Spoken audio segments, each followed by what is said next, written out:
Welcome to soda Buti. So இந்த weekend ஸ்பெஷலா ஒரு 4 படம் எடுத்துருக்கேன். இந்த 4ல பாதிக்கு பாதி 2 படம் வந்து தமிழ் டப்பிங்ல இருக்குது, 2 வந்து இல்லப்பா.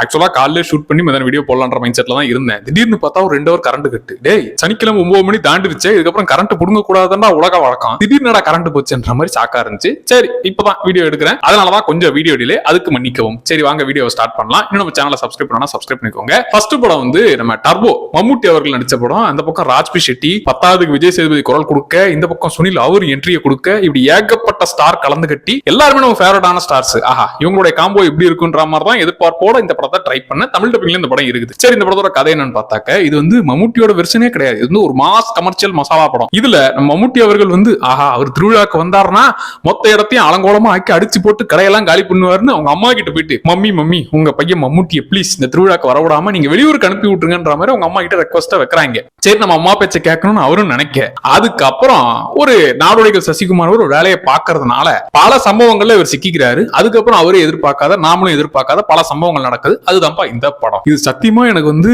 மலையாள படம் பாக்குற ஃபீலே இல்ல. நம்ம விஜய் சூப்பர்ல ஒரு தெலுங்கு படத்தை தமிழ் டப்பிங்ல பார்ப்போம்ல, எனக்கு அந்த படம் பாக்குற மாதிரி தான் இருந்துச்சு. ஒரு பழைய படமா இப்ப ரிலீஸ் பண்றாங்கன்ற மாதிரி தான் மைண்ட் செட்ல பார்த்தேன். அது இல்லாம இது வந்து ஓவர் மாசா இருக்குதா, என்ன தெலுங்கு படமா மலையாள படமான்னு லைட்டா கன்ஃபியூஸ் ஆச்சு. அண்ட் இந்த படத்துல சில பாசிட்டிவ் விஷயங்களா பட்டது என்னன்னா, நம்ம மம்முட்டியோட அந்த மாஸ் வெர்ஷன், அந்த ஃபைட் சீன்லாம் நல்லா இருந்துச்சு. கொஞ்சம் ஓவர் டோஸான ஃபைட்லாம் நான் பார்க்கணும்னு ஆசைப்பட்டீங்கன்னா இந்த படத்தை வேணா ட்ரை பண்ணுங்க. அதே மாதிரி இந்த அம்மா கேரக்டர் கொடுக்குற அந்த கவுண்டர், நடுவுல மம்முட்டி கேரக்டர் பல்ப் வாங்குற இடம், இந்த மாதிரி குட்டி குட்டி இடங்கள் ஓகேவா பட்டுச்சு. மத்தபடி எனக்கு வந்து இது பாலையாக்கு போக வேண்டிய கதையை யாரோ மாத்தி மம்முட்டிக்கு சொல்லி நாமளும் நல்ல படமாவே நடிச்சிட்டு வரோமே, யாரும் கண்ணு வச்சிடக்கூடாதுன்னு அவரே அந்த கதையை செலக்ட் பண்ணணுன்ற மாதிரி தான் தோணுச்சு. சத்தியமா இப்பேற்பட்ட காம்போலாம் எப்ப சேரும் தான் எதிர்பார்த்துட்டு இருந்தேன். ஏன்னா டோபி படம் பார்த்திருக்கோம், கருட காமன விஷபவாகன, நம்ம ராஜ்பி ஷெட்டியோடைய அந்த பெர்ஃபார்மன்ஸ், ஆஹா அவரு மம்முட்டி சேர்றாரு, இவங்க 2 பேர் காம்போன்றது வேற லெவலா எக்ஸ்பெக்ட் பண்ற ஒரு காம்போ.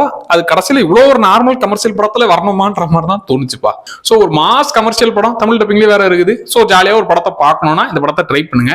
எனக்கு இந்த படம் சுத்தமா செட் ஆகல. மம்முட்டி கிட்ட இருந்து இப்படி ஒரு வெர்ஷன் வேணாம் சார் ப்ளீஸ், நீங்க நல்ல ரூட்ல போயிட்டு இருக்கீங்க, இந்த ரூட் வேணாம் சார்ன்ற மாதிரி தான் இருந்துச்சு. சரி, 2வது படத்துக்கு வருவோம். என்னடா மலையாள படம் பார்க்கலாம்னு ஆசைப்பட்டு கடைசியில இப்படி வந்து சிக்கிட்டோமேன்ற மாதிரி தோணுச்சு. 2வது படம் நடன சம்பவம்ன்ற இந்த படத்தை ட்ரை பண்ண.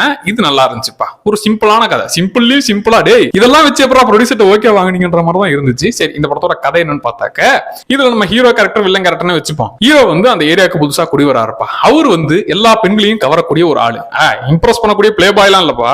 அவர் டீசென்ட்டா ரொம்ப ஜென்டில்மேனா நடந்துக்கிறதுனால மத்த பெண்கள் எல்லாம் நம்ம புருஷங்காரனும் இருக்கானே, எப்ப பார்த்தாலும் குடிக்கிறான், நம்மளை போட்டு அடிக்கிறான், நம்மளை எப்ப பார்த்தாலும் கலாய்கிறான், நம்மளை இன்சல்ட் பண்ணிட்டே இருக்கான். இவர் பாருங்க, அவர் ஒய்ஃப் எப்படி மதிக்கிறாரு, குழந்தை எப்படி பாசமா பாத்துக்கிறாரு, வீட்டுக்கு காய்கறி எல்லாம் வாங்கிட்டு போறாருன்ற மாதிரி இருக்கிற எல்லா ஏரியா கேர்ள்ஸும் இவர் மேல கொஞ்சம் ஒரு அட்ராக்ஷனா, நல்ல மனுஷனா இருக்காருன்ற மாதிரி நினைக்கிறாங்க. அப்படி நினைக்கும் போது மத்த பாய்ஸ்க்கு டென்ஷன் ஆகுமா இல்லையா? மத்த புருஷங்காரங்களாம், ஆஹா இவன் எல்லா பொண்ணுகளையும் உசார் பண்றதுக்காக தான் இவ்வளவு நல்லவனா நடிக்கிறான்ற மாதிரி அவங்க எல்லாருக்கும் இவர் மேல செம்ம காண்டு. சோ அந்த கோபத்தின் வெளிப்பாடா அதுக்கப்புறம் நடக்க போற சம்பவங்கள் தான் இந்த மொத்த படமே. இந்த படம் பார்க்கும்போது நமக்கு பாண்டியராஜ் படம் பாக்குற மாதிரி எனக்கு தோணுச்சுப்பா. இந்த கோபால படம் நினைக்கிறேன். அதுல தானே ஒரு புது இடத்துக்கு அபார்ட்மெண்ட்டுக்கு வந்ததும் எல்லாருமே அவர் மேல பாசம் காட்டுறாங்க, புருஷங்காரங்களாம் டென்ஷன் ஆவாங்களே, அந்த டைப்ல இந்த படம் பார்த்த மாதிரி இருந்துச்சு. இந்த படம் சீனுக்கு சீன் சிரிப்பு வரக்கூடிய, ஆஹா என்ன மாதிரியான காமெடி படம் அப்படி ஃபீல் பண்ற படம் கிடையாது. ரொம்ப சிம்பிளா அந்த கேரக்டர்ஸோட நீங்க கனெக்ட் ஆனீங்கன்னா என்ஜாய் பண்ணி பார்க்கக்கூடிய ஒரு சிம்பிளான படம், ஒரு டீசென்டான படம் இது. அப்புறம் இதுல பிடிச்ச விஷயமே அந்த புருஷங்காரங்க கேரக்டர் எல்லாம் சேர்ந்து வச்சு ஏய் யாரா இவன் அப்படிங்கிற மாதிரி டென்ஷன் ஆகிற இடம். அப்புறம் கடைசியா ஒரு வேற ரூட்டுக்கு மாறின அந்த ஒரு விஷயமும் நல்லா இருந்துச்சு. அப்புறம் ஒரு சில கேரக்டர் டே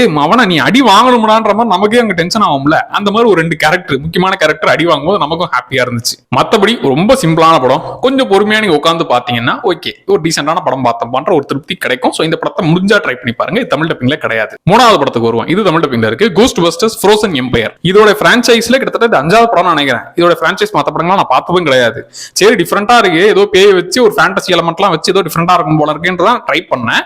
இந்த படத்தோட கதை என்னன்னு பார்த்தாக்க, இதுல வந்து பேய வந்து ஒரு மிகப்பெரிய ஒரு பால்ல அடைச்சு வச்சிருக்காங்க. 4000 வருஷத்துக்கு முன்னாடி இருக்கிற அந்த பேய். ஆக்சுவலா நம்ம அருண் ஐஸ்கிரீம், அந்த பால் ஐஸ்கிரீம் வாங்கி சாப்பிட்டு விளையாடுவோமே, அந்த மாதிரி ஒரு பெரிய சைஸ் பால்ல அந்த பேயை அடைச்சு வச்சிருக்காங்க. இந்த பக்கம் இந்த கோஸ்ட் பஸ்டர்ஸ்ன்றவங்க இந்த பேய் பிடிக்கிறவனுங்க, இந்த சாமி டாலாத வச்சு எலுமிச்சை மரத்தை வச்சு இந்த மாதிரி பேய் பிடிக்கிறவனுங்க இல்ல, இவனுக்கு டெக்னாலஜி எல்லாம் வச்சு பேய தனியா மனுஷனை தனியா இல்ல பேய தனியா பொருளை தனியா பிரிக்கிற அளவுக்கு டெக்னாலஜி எல்லாம் வச்சு துப்பாக்கி எல்லாம் தூக்கிட்டு போயிட்டு பேய் பிடிச்சிட்டு வரவங்க. சோ இவங்க மக்கள் வந்து ஒரு சூப்பர் ஹீரோஸ் மாதிரி, ஆஹா கோஸ்ட் பஸ்டர்ஸ் வந்துட்டாங்க, ஏதாச்சும் பேய்னா நம்ம இவங்களுக்கு போன் பண்ணா வந்து பிடிச்சிட்டு போயிடுவாங்க இப்படிங்கிற மாதிரியான உலகம். இதுக்கு முன்னாடி படங்கள் பார்த்தவங்களுக்கு எப்படி இருக்குன்னு தெரியல, எனக்கு இதெல்லாம் புதுசா இருந்துச்சு. கொஞ்சம் நல்லா இருக்கு, பேய் பிடிக்கிறதே இவ்வளவு விஷயங்கள்லாம் பண்ணுங்கன்ற மாதிரி இருந்துச்சு. சோ இதுலயே உங்களுக்கு கதை தெரிஞ்சிருக்கும். இந்த உருண்டைக்குள்ள அடைச்சு வச்ச பேய் வெளியே வந்து உலகத்தை அழிக்கணும்னு நினைக்கும். இந்த கோஸ்ட் பஸ்டர்ஸ் இந்த கும்பல்லாம் சேர்ந்து இந்த பேய் எப்படி பிடிச்சி திரும்பி அந்த உருண்டைக்குள்ள அடைச்சு வச்சாங்கன்றதான் இந்த படம். படத்துல பிடிச்ச விஷயம் எடுத்துக்கிட்டா கொஞ்சம் இந்த பேயை வச்சு ஓவரா பயமுறுத்தி பாழடைஞ்ச வீடு இந்த ஆங்கிள் போகாம கொஞ்சம் அதை வச்சு ஒரு ஃபேண்டசி. அதுக்கு ஒரு பேய்க்கும் ஒரு டிஃபரெண்ட் சக்தி இருக்குது. கிட்டத்தட்ட ஏலியன் மாதிரி இந்த பேயை ட்ரீட் பண்ணுது. அதை பொருள் இருந்து பிரிச்சு எடுக்கிறது. ஒரு பேய்க்கும் ஒரு குணாதிசயம் இருக்குன்ற மாதிரி ஒருத்தரும் போன் பண்ணி வந்து பேயை பிடிச்சிட்டு போப்பான்ற மாதிரி இந்த பேயை வச்சு கொஞ்சம் வேற ஆங்கிள் டெக்னாலஜி எல்லாம் வச்சு டீல் பண்ணலாம். நல்லா இருந்துச்சு. அப்புறம் பேயை ரிசர்ச் பண்ற அந்த லேப் காட்டினது, அதுக்குள்ள நடக்கிற விஷயங்கள்லாம் கொஞ்சம் பேயை வச்சு இவ்வளவு கிரியேட்டிவா எல்லாம் பண்றாங்களே அப்படிங்கிற மாதிரி கொஞ்சம் ஆச்சரியமா இருந்துச்சு. என்ன இந்த படத்துல எனக்கு பிரச்சனையா பட்டதுன்னா, இது கிட்டத்தட்ட குழந்தைங்க படம் தான். ஆக்சுவலா குழந்தைங்க பேய் படம் தான் பயந்துருங்கல்ல. சோ பேய் வந்து பயப்படாத, இங்க பாரு டெக்னாலஜி வச்சு பேய்க்கு டிஃபரெண்ட் சக்தி எல்லாம் இருக்குன்ற மாதிரி குழந்தைங்க பார்க்கக்கூடிய ஒரு என்ஜாய் பண்ற படமா இருக்குது. சோ நாம பார்க்கும்போது கடைசி அரவரு ஓகே நல்லா இருந்துச்சு. ஆனா அது வரைக்கும் மொதல் 1 hour இந்த உருண்டையை வச்சே சொல்லி ஏடா ஏதாச்சும் ஒண்ணு பண்ணுங்கடான்ற மாதிரி இவ்வளவு விஷயங்கள் காட்டுறாங்க. அது பெருசா இன்ட்ரெஸ்ட் ஏற்படுத்தல. அப்படியே சரி போங்கடா ஏதோ சொல்ல வரீங்க நானும் வெயிட் பண்ணி பார்த்து கடைசி ஒரு 1 hour ஓகே. இது எனக்கு பரவாயில்லன்னு ஓகேவான படம் தான். அவ்வளவு விஷயங்கள் கொஞ்சம் புதுசா பேய் வச்சு காட்டுனது, டெக்னாலஜி இந்த விஷயங்கள்லாம் இருக்குது. நான் இல்லனே சொல்லல. பட் அதை தாண்டி எனக்கு பெருசா இந்த படத்தை அப்படியே இன்ட்ரெஸ்டிங்கா அடுத்தடுத்து கொண்டு போன மாதிரி எனக்கு ஃபீல் ஆகல. அப்படியே பிளாட்டா போன மாதிரி தான் ஃபீல் இருந்துச்சு. ஒரு ஓகேவான படம், வேணா ட்ரை பண்ணி பாருங்க. தமிழ் டப்பிங்லயும் இருக்குது. சோ அதனால வேணா ட்ரை பண்ணி பார்க்கலாம். அடுத்த 4வது படம் வந்து டெஸ்பிகபிள் மீ பார்ட் 4. இந்த 3 படங்கள் பார்த்தவங்களுக்கு சம படம்பா அப்படிங்கிற மாதிரி நமக்கு ஒரு ஃபேவரட்டான படம். எப்படி இந்த டாய் ஸ்டோரி குடும்பத்துல அத்தனை படங்கள் நம்ம பார்க்கும்போது ஃபேவரட்டா இருக்கும்ல. சோ அதே மாதிரி இதுவுமே ஃபர்ஸ்ட் 3 பார்ட் பார்த்தவங்களுக்கு தெரியும். ஃபர்ஸ்ட் பார்ட்ல நம்மளால வந்து திருடர் குல திலகமா திருடனில் நான் தான் டாப்பா இருக்கணும், நிலாவே திருடலாம் போவாரு. செகண்ட் பார்ட்ல வேற ஒரு வில்ல, இந்த மாதிரி ஒரு பாட்டுக்கு புது வில்ல வருவானா. இந்த பார்ட்ல கரப்பாம்பூச்சி வில்ல, எஸ் கரப்பாம்பூச்சி பவரை வச்சுக்கிட்டு கரப்பாம்பூச்சி ஆர்மி எல்லாம் வச்சுக்கிட்டு அவர் வந்து நம்ம ஹீரோவை எப்படி தாக்குறாரு, ஹீரோ குடும்பத்தையும் எப்படி அழிக்கணும்னு நினைக்கிறாரு. சோ அதுக்கு நடுவுல நம்ம ஹீரோ குடும்பத்துக்கும் அவர் குடும்பத்துல ஒரு குட்டி வாரிசு வந்துட்டாங்க. சோ இவங்க எல்லாரும் சேர்ந்து இந்த கரப்பாம்பூச்சி வில்லன் கிட்ட இருந்து எப்படி தப்பிச்சாங்க, அது இல்லாம அவங்களுக்கு கொடுத்த வேலையை எப்படி செஞ்சாங்கன்ற மாதிரி வழக்கம் போல ஒரு நீட்டான அனிமேஷன் படம். ஃபர்ஸ்ட் 3 பார்ட் பார்த்தவங்களுக்கு இது ரொம்ப குட்டிஸ்கான படம்பா. ஆனா கொஞ்சம் என்ஜாய் பண்ணக்கூடிய வகையில பெரியவங்களுக்கும் இருக்குன்ற மாதிரி தான் தோணும். சோ அதே விஷயம் இதுலயும் இருக்குது. அப்புறம் கூட 10ஆவதுக்கு மினியான்ஸ் வேற, அதுங்க பண்ற ஃபன் மூடு, இந்த குடும்பம் செய்யற அந்த லூட்டிஸ், இது எல்லாமே சேர்ந்து ஒரு மாதிரி டீசென்ட்டா இந்த படம் போகும்பா. சோ ட்ரை பண்ணி பாக்குறதுனா பாருங்க. ஃபர்ஸ்ட் 3 பார்ட் பார்த்தவங்க கண்டிப்பா பாருங்க. அதை பார்க்காமலே ஸ்ட்ரைட்டா பார்க்கலாமான்னா இந்த பக்கமே போயிடாதீங்க, முழுசா பார்த்துட்டு வாங்க. இல்ல எனக்கு இந்த ஓகேவான பரவாயில்லாத படம்லாம் வேணாம், பயங்கரமான படம் தான் வேணும்னா இந்தியன் 2 படம் வந்துச்சு. ஆமா நெட்ஃபிளிக்ஸ்ல வந்துருச்சு. சோ நான் தலைக்கீழாகத்தான் குதிப்பேன் அப்படிங்கிறவங்க இந்தியன் 2 படத்தை ட்ரை பண்ணுங்க. தியேட்டர்ல மிஸ் பண்ணியிருந்தா இல்ல தியேட்டர்லயே பார்த்து கதறி இருந்தா பரவாயில்ல, திரும்பி வேணா ட்ரை பண்ணுங்க. இதை தாண்டி இன்னும் படங்கள் இருக்குதுப்பா. சோ அதை பார்த்து முடிச்சுட்டு அதையும் வீடியோவா போடுறேன். இன்னும் நம்ம சேனலை சப்ஸ்கிரைப் பண்ணிக்கோங்க. Tata bye.